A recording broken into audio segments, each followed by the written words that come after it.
appetit.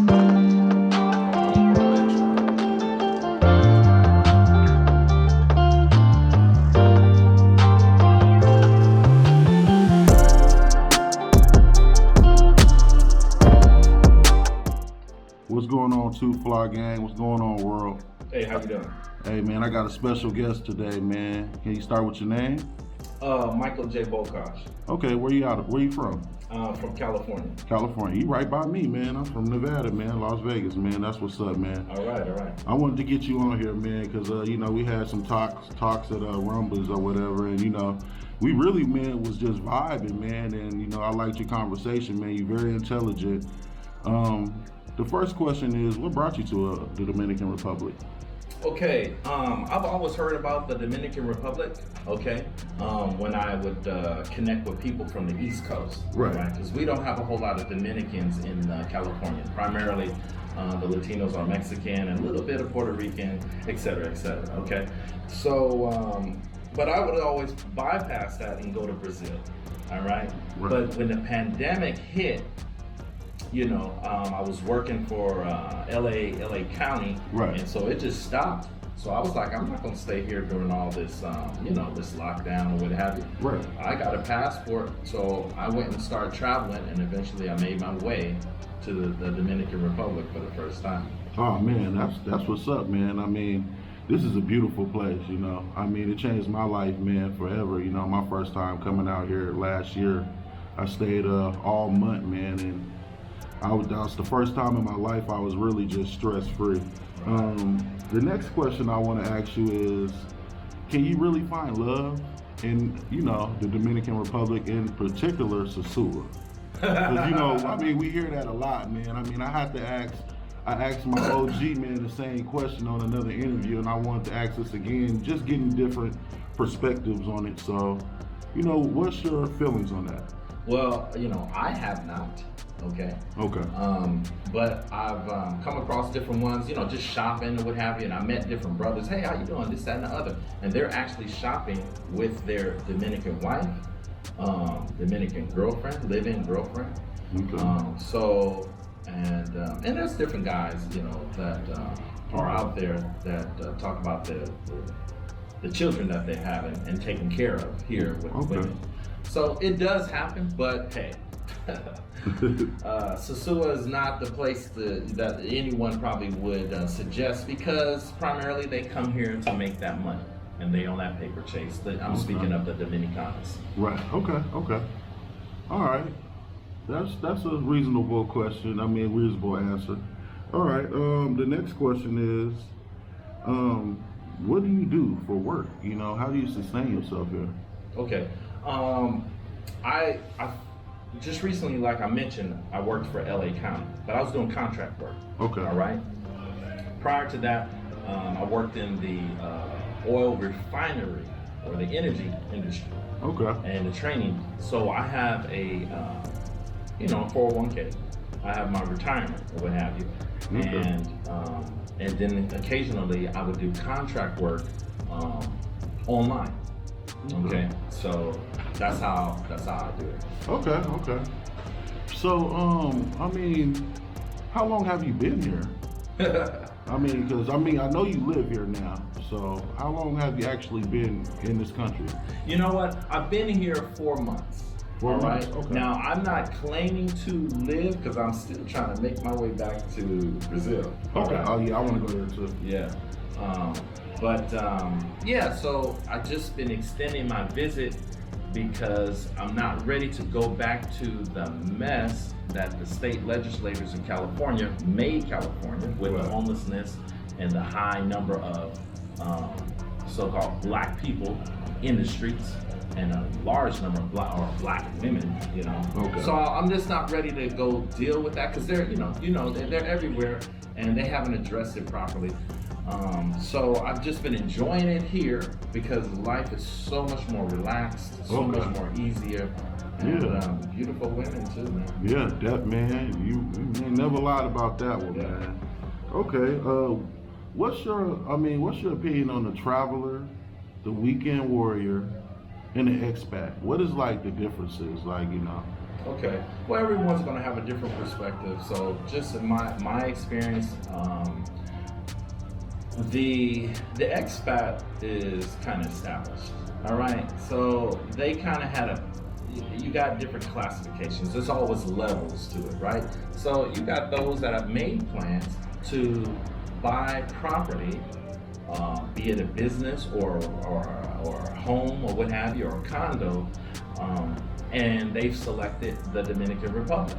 All right, and so they're doing their thing, whether it's a couple or whether it's just a guy or what have you. Okay, so I know some brothers out here that have done just that. Okay, some of them are in relationships with local Dominicanos. All right, and then you have the weekend warriors that come out here, and some of them make those videos or whatever. And a lot of them are, from what I understand, are from the East Coast and down south because it's so close. It's just a couple of hours, you know. And they save up their money, and because of the culture to just ball out champagne and campaign, they come out throwing money at the everywhere and at the women. And so, you know, the Dominicanos come from all over the Dominican Republic to spend some time companionship for these weekend warriors, and they know they're gonna get paid because they're in this mentality to just show them how much they can provide, you know. Okay. So where are you actually living right now? Like, you know, what's like, you know, your residence right now? Well, I stay in an area called El Bate. El Bate. And it's really convenient. It's the owner of the place is he's a white guy from Jersey, and he renovated the entire place. So it's kind of like in a, you know, not the hood, but kind of like that. But it's got a lot of development because you got all these investors coming in, renovating condos, and he renovated his hotel/apartment complex. And so I got me a nice little studio in there. So it's a number of brothers and different ones, you know, Canadians and all that come through there regularly that I see. We got 2 bedrooms, 1 bedroom, pool. The Dominicanos like to come there and chill, you know. So it's really cool. We got security. Security is very important. Right. So everything's laid back and cool. So I stay there. Yeah. Okay. Sound cool, man. So I mean, what's some of the things that you learned? I mean, actually being here, like, you know, from your 4-month, you know, stay here, like, you know, have you actually learned anything as far as, you know, the culture, and is it different, the Black American experience here? You know? Well, I could only comment on mine, and I'm unique in this sense. Coming from the West Coast like you, we don't come across a lot of cats here from the West Coast, although we're here. The majority are from the East. So they might have a different experience, I don't know. But the Spanish is different. I'm used to hearing, Mexicanos, all right? And here they chop off certain words, and so I'm trying to hear it. And I'm not fluent in Spanish, but, you know, I can order at a restaurant. I could speak and talk to a young Dominicana or whatever, or converse a little bit with neighbors or what have you, go shopping. But I'm starting to pick up more how their language is. And then the culture, I like their music. It's cool, bachata, whatever. And then, much like the rest of the globe, they influenced by us with the hip hop and the culture. Yeah. You got to look twice sometimes. It looked like I'm looking at one of us, and it's like, no, that's a Dominican. You know, right. We must be from similar tribes or tribes that have been close or whatever. Right. But that, you know, that's a whole nother subject. Whole nother subject, man. Yeah. But I learned that about them. There's some other things too. I mean, they classify themselves as a white class, whereas we, in the United States, Black Americans, we claim the label that they gave us, black, right. What have you. And so those issues surrounding that bubble up here and there because, you know, they look, many of them, very similar to us, just uniquely different, whether light or medium to dark, you know, as far as complexion. But that's that's kind of outstanding though. Okay. Do you see yourself actually being? I mean, I know they say that you're not supposed to travel and look for a wife, things like that. Even though some men end up getting wives by traveling. Do you see yourself actually eventually one day maybe being with a Dominican woman? Oh, it definitely can happen. Okay. I'm not one of those guys that has shut the door on American women or American black women, because generally when I look for women, I look for women who are in some respect within the range of American black women, and that is here in the Dominican Republic, and then an exotic version, which Brazil has more so. That's one of the reasons why I like it there. So can I see myself married to them? Yes, as long as you understand the challenges. Financially, number one, because we're providers, right? Right. In the United States, you're going to share the incomes, and right now, that gender war thing, I don't know what's going on with that, but out here, it's pretty much clear. You're going to be the primary breadwinner, okay? Mm-hmm. So as long as you can navigate that, if you're staying outside the country, or you're going back and forth, paying both expenses, if you can navigate that and reasonably do it and not have the mentality of a weekend warrior where they just throwing money at these young ladies and they expect you to raise their quality of life to baller status, Right. They're leaving back after 1 week or a weekend. Whereas if you're staying here, not many can sustain that, not most. So you have to get someone that's practical and understands and values you and what you bring to the table, and you have to make sure you're getting what you need from her, whatever quality of life that is in the home, whatever that is from her. You got to make sure up front this is the right one, and she's not just on a paper chase, which is common here in Sosua. Okay, man, that's broke that question down real well. Okay, so another thing I want to ask you is, I mean, I hear this a lot, as far as with, people coming down and, saying that, they actually, want to stay and move out here. What's the process with staying longer than, you're supposed to? Okay, you can get penalized in a lot of different places. Pretty stiff, pretty tough, different countries for overstaying 3 months. And generally that's what it is. You get a tourist, tourists can stay for about 90 days. Here you don't need a visa, and Brazil you don't need either. But anyway, if you stay longer than that, you get penalized, all right? And some might tell you can't come back until a certain period of time, or you might have to pay a fee. Here in the Dominican Republic, it is a fee, but the fee is so small at this time, because things are changing in our world due to the whole reverberation of the pandemic or whatever. But right now, at this time, it's very inexpensive. So I'm staying beyond. I'm in my 5th month. Okay. And so right now, I think I'm going to apply for a cedula, which is like the official identification or what have you. And with that, if I get that, then I won't have to pay a fee. Then I become a resident. So I'll have residence in the United States and residence here in the Dominican Republic. So bottom line, the fee to overstay in the Dominican Republic is so small that many will overstay and just pay the fee on the way out the country. Okay. That's what's up, man. Okay, next question then. Do you think that, people, respect Black Americans that come over here? You think we just an ATM money machine, or do you think that, they really value us coming and respect our culture? Okay. I like the question. It's really personal. Yeah. This is my opinion. Black Americans are the indigenous people to the Americas. And before 1492,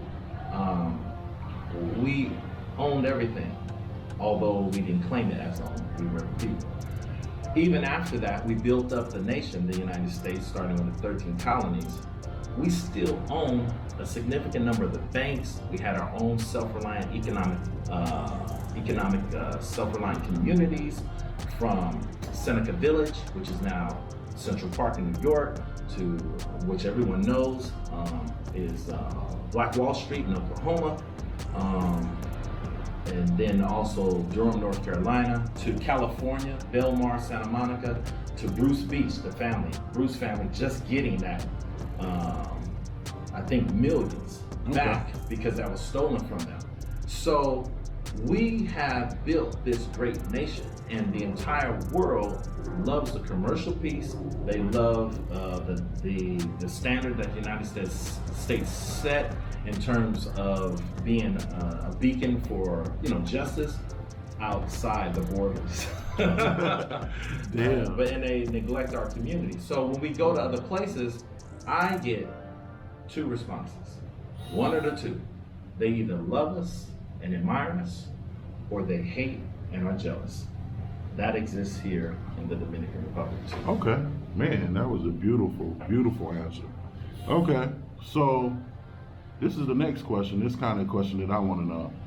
Do you think Sosua is going to change after they end up, getting rid of the beach, knocking down them the businesses that's on the beach? Do you think that the culture and things are going to kind of shift and tourism is going to stop coming? Okay, well, let me start here. The culture right now is centered around tourism, primarily the ladies, the Dominicans. Tourism is centered around that. The owner of the complex that I stay in has been coming here for years. I mean, decades. All right. He says they've been talking about this forever. They haven't done anything. But in my short period of time, I've seen a lot of development going on in different parts of Sosua, and I've heard from the mayor, all right, on the subject. They really want to create an image that is family friendly. So yes, if they're successful at that, it will change.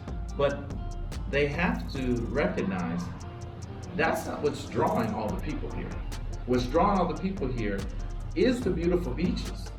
But that rush of continuous business and presence is coming for the Dominicans. Right. So they got to navigate how to do that. I know how I would do it, but they got to navigate how they're going to do that.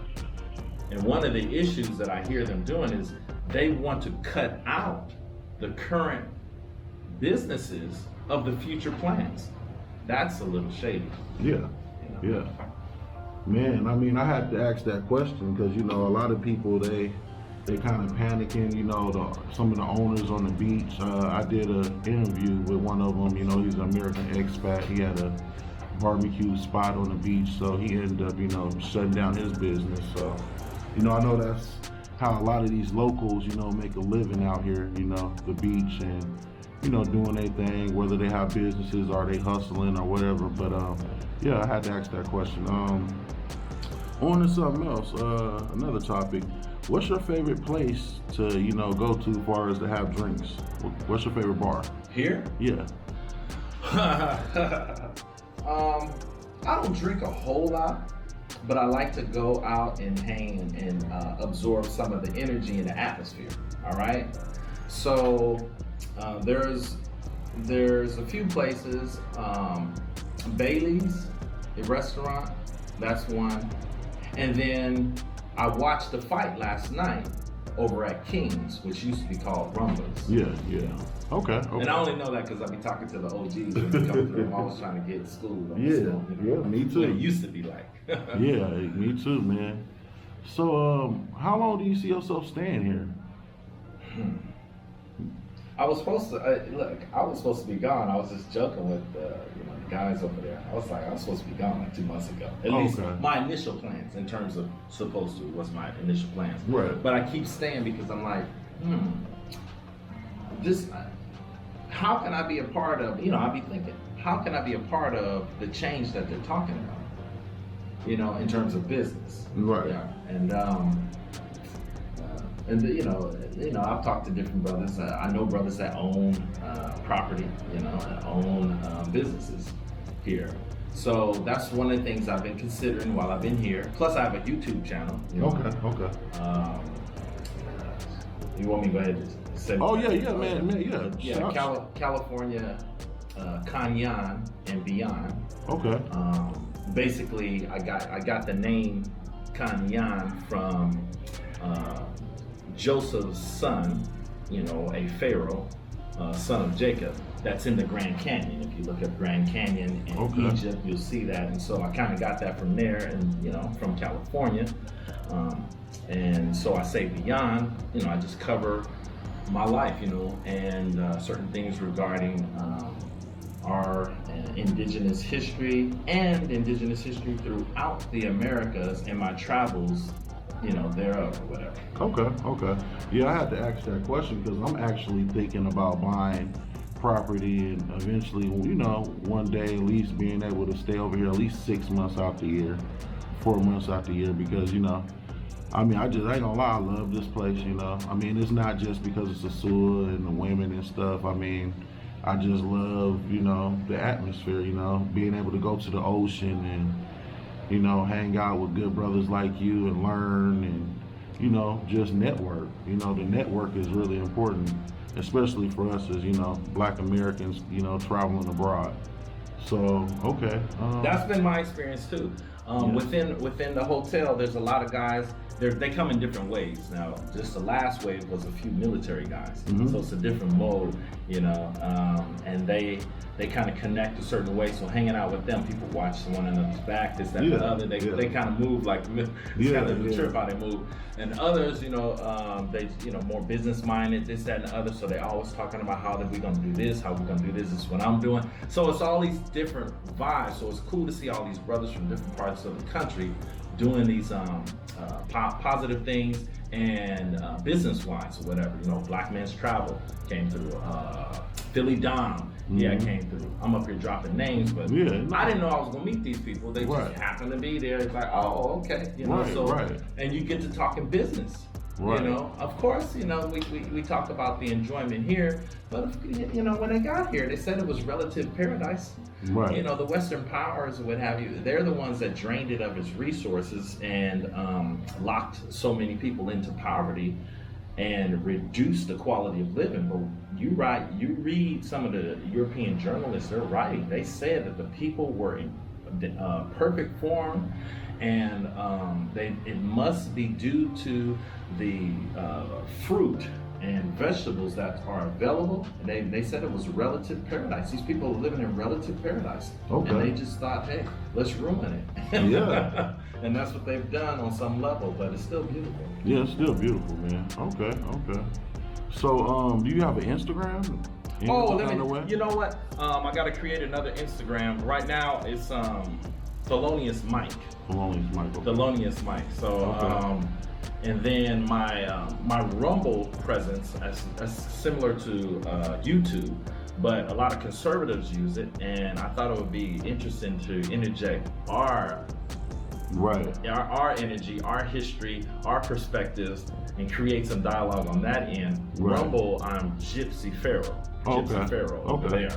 Yeah, I tell people all the time, most Black Americans are conservative. You have conservative values anyway, so people don't understand it. They're like, oh, you're a Republican? I'm not saying that. I'm just saying I have conservative values. So yeah, man. You got anything else you want to drop on them? Just to clarify on that whole, just because I touched it, let's touch the whole political thing. Yeah. The Republicans haven't done anything since the Emancipation Proclamation for the Black community in America. And the Democrats, as soon as they got in office, they rolled out several executive orders, and not one was specifically for the Black community, which he said he was going to do. So I don't support nobody that's not for a Black agenda in the United States, whether you interpret it as reparations or whatever. However, I just tap into where the people are and who needs to hear about us. And right now I'm in Dominican Republic, enjoying life, enjoying seeing other brothers enjoy life. Right, you know? right. Some out here with their families too. Yeah, a lot of them is out here. You know, there's a lot. So many Americans that then moved out here. You know, and they actually stand out here like, you know, like you say, with their families and everything. So it's a blessing. That's what I plan on doing one of these days. You know. So, one more thing I wanted to touch on with the currency. With the money currency. I mean, do you feel like it's important to, you know, understand, you know, the money system out here? Absolutely. When I started traveling, I traveled with OGs. You know, these OGs, these firemen from LA. They kind of introduced me to it. They each married Brazilian wives, so that was my introduction. You got to know the exchange rate. When I took off, based on, you know, how I was taught and whatever, I checked the exchange rate, and when the pandemic started, that's the first place I went because it was 5 to 1. So for every 100 of my dollars, it's 500 more in Brazilian currency. Okay. Here, it's almost like what, I don't know, 3 to 1 or something like that, or what have you. Colombia was 3 to 1, something like that too. So you gotta know that you can't. I see different ones spending U.S. dollars. Look. One of the reasons why different ones value us, unfortunately, is because they see American. It's tied to that U.S. dollar. It usually has a higher value than their current rate, or what have you. And if it's too high, you know, I have to really consider whether I'm going to go there. And right now, this is pretty good, or what have you. So, I'm conscious of that. Yeah. It's important to know what that exchange rate is, and when you get here, to exchange your money, maybe not at the airport, maybe from the ATM, or when you get to your destination, one of the local exchange places might be a better place to get your rate. There's a few here around, Sosua or whatever that you could go to that are better than the airport. But also, I feel like it's more than that. When you do understand the exchange rate, you need to know exactly what you're spending, because some guys come out here and, you know, they don't know how much 1,000 pesos is really worth. They don't know how much 2,000, 3,000, 4,000 pesos is worth, because they don't really. That's why I brought up that question, because, you know, a lot of guys, you know, they overpay with a lot of different things, from motos to, you know, which, I mean, you know, it happens, but, you know, I felt like that was a good topic, you know, to discuss, man. I appreciate you rocking out with me, man. Coming over here and hanging out with me, man. It's been a blessing, man.